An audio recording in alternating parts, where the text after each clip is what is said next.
The future of artificial intelligence look like in education, in the workplace, healthcare, and beyond? Earlier this month, the University of Kentucky launched a committee to better understand and explore emerging AI technology. Bodie Brooks has the story.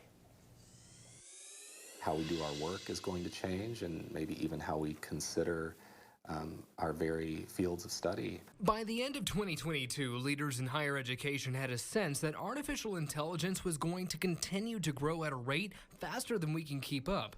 So the University of Kentucky is bringing in different voices from across a variety of fields: computer science, medicine, philosophy, communication, law, and more, to have a well-rounded, open-minded understanding of how AI will change the way we work. A kind of big table to talk about the different ways that we could be engaging this, that we could be cautious with it, responsible with it, and how we could ultimately innovate. Dr. Trey Knatzer leads UK's Center for the Enhancement of Learning and Teaching. Programs like ChatGPT have earned a lot of buzz for being able to write a whole essay, which can send an alarm for teachers, but he hopes instead it can become a tool. We've seen how people can sort of deploy it as this conversation buddy or helper, where you can kind of talk to it. He says what's critical about that is working with students to apply skills and see it as a tool to enhance the way we learn and not replace the way we think. Where the incentives are there for students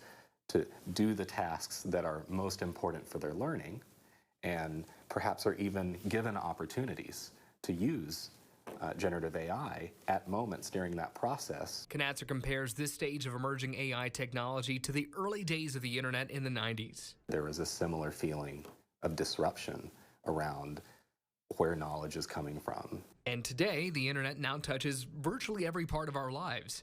Knatzer believes there will be a day when AI does the same. I don't think there's a future in which generative AI is not going to become a part of careers in the workforce.